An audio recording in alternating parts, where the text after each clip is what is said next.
All right, in the last video, we ran the simulation test on the part with using Simulation Express Analysis Wizard, and we talked about the stress, the displacement, the deformation, and the factor of safety, and how we pretty much need to be at one or over one.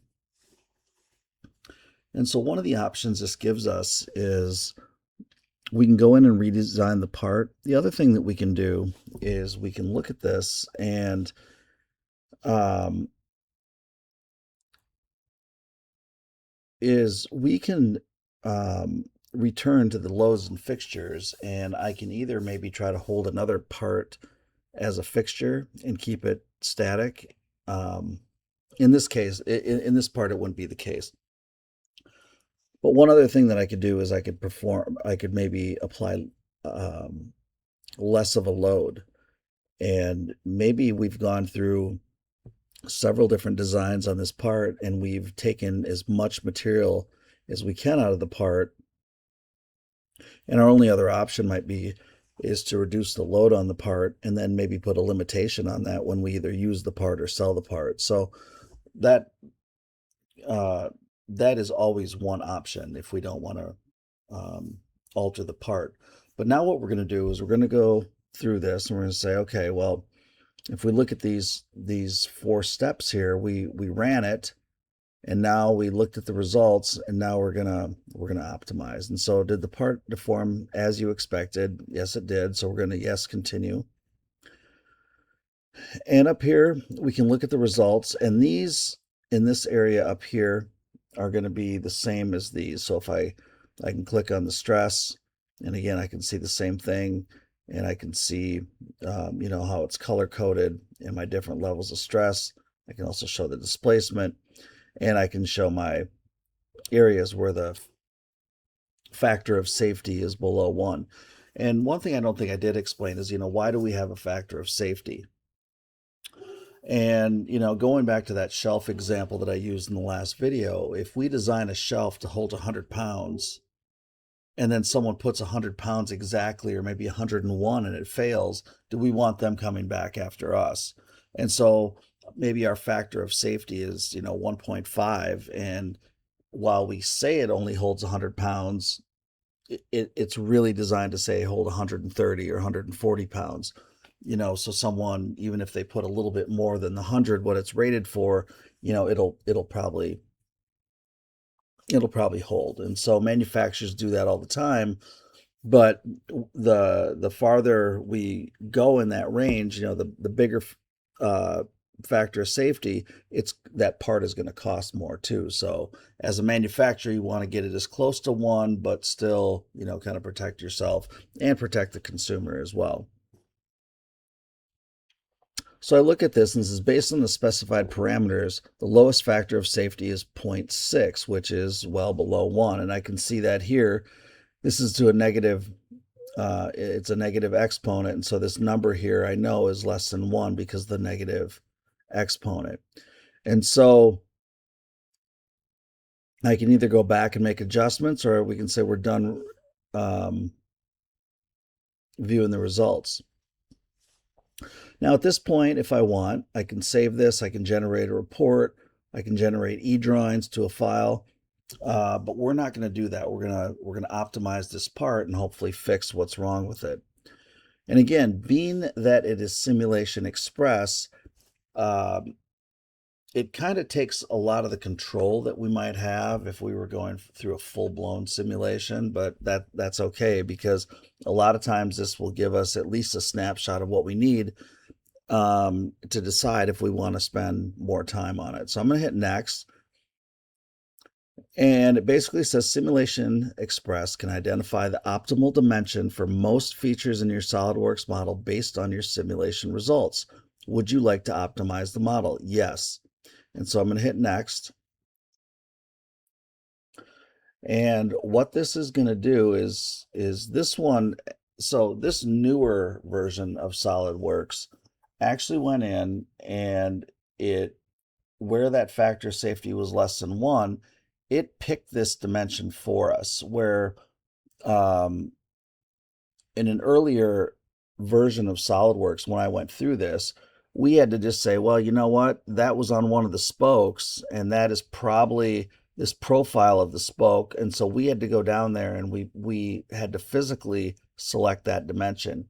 Here we can see up here, the name is Dimension 1 Sketch 4, and 14 millimeters. If you remember when we originally built this wheel, this hand wheel, that was the dimension we gave it. And so we're going to go ahead, we're going to say apply. And basically what that, by selecting this, it links the model dimension to this parameter. And this is the model dimension. We're going to hit apply. And then what we can do is I'm going to open this up a little bit. And down here now, it links it. So there's our dimension. And here's a range. And so we're going to guess. And hit OK. And now we're gonna guess, and we're gonna say, okay, well, it's 14. We're gonna say 18 is a minimum, and we're gonna do a max of 22. And so what we're saying is we want you to find a dimension that fits a safe, or that gives us a factor of safety of at least 1. And let's see what it comes up with, the dimension. And then what we're going to do for constraints,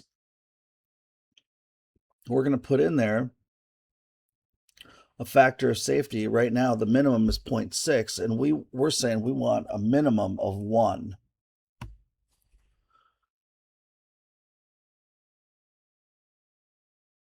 And now that we have those, we're going to hit run right here. And now it's going to go in and it's going to process, and what it does is it's running 5 different scenarios to come up with what it thinks is the best option for that. And it's going to show us down here in the bottom left corner. And we'll let it finish. And so you can see there where it says initial 14 millimeters, that's the dimension we gave it. And now what it's saying is, they're saying, if I scroll down here, and I can open this up a little bit. And so what it's saying is the optimal, it's saying, is 19.55 millimeters. It gives us a factor of safety of a little over 1. And it adds, you can see, barely any weight to it at all.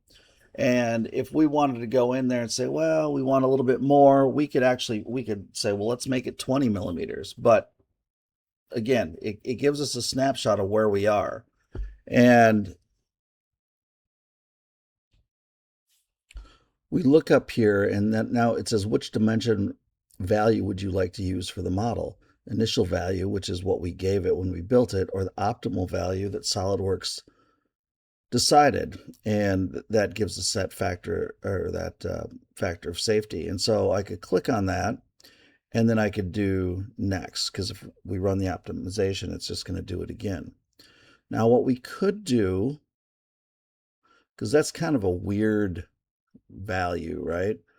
I could come, and again, we don't, honestly, most of the time I would probably just keep that value, but maybe I want it in more of a round number. I can come over here and I can edit the sketch, and I can come here, because now we know this 19.556 is optimal. Well, I can just click on this and I can say, well, let's make this 20 and accept this and accept this. And now what I can do is I should be able to run the optimization again and see what it comes out with. And now it should come up with a different number here, I'm guessing.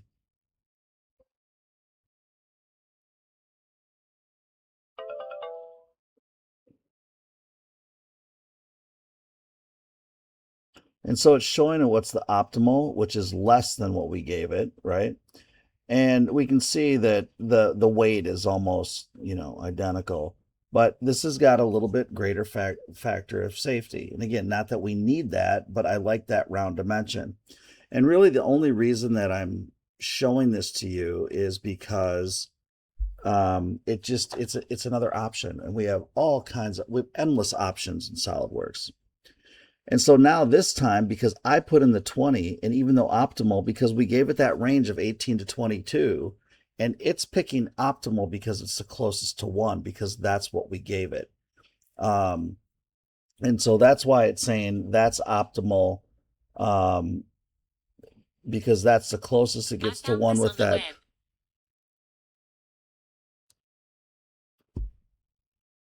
To the dimension. Okay, so now we can hit next. And I kept the initial, not the optimal up there.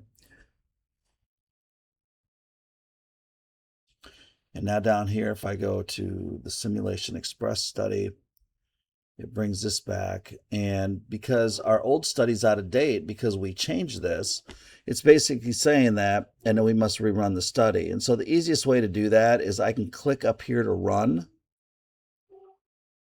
and I can run the simulation again.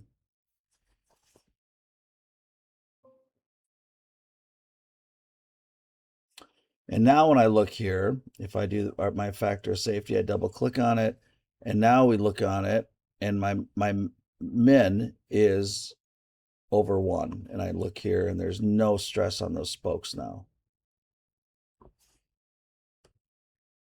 So now that I'm done with that, I can come up here, I can generate a report. And what this is going to do, it's going to generate a Word document with all the information of what's been done to this part in this Simulation Express study that we did. All right, so I'm jumping back in after it generated the part because it took about 3 or 4 minutes to do it. It takes a little bit to get through it. But now we've got a 10-page document of of everything we did. And we'll just scroll through this real quickly. And we could have added in information and notes, part names, everything. But you can see it's got the solid bodies. It's got the properties. It's got what we fixed, the hub. It's got where we put our loads and how much. It's got all the mesh information. We talked about the fine mesh, and you can see the mesh on there, and it looks like, kind of a spider web or a screen over that. That's how it's analyzing the part. It's basically calculating every one of those single triangles, and then it's, basically adding them all together to come up with all that information that we're looking at. And so it's got our stress and our displacement and our deformation and our factor of safety. And so there's a lot of information in there. All right, I'm going to shut this down. A lot of information in this chapter. Go ahead, save this part, hand it in. You do not have to hand in a version of that report. Again, just showing you how it's done and the information that it produces.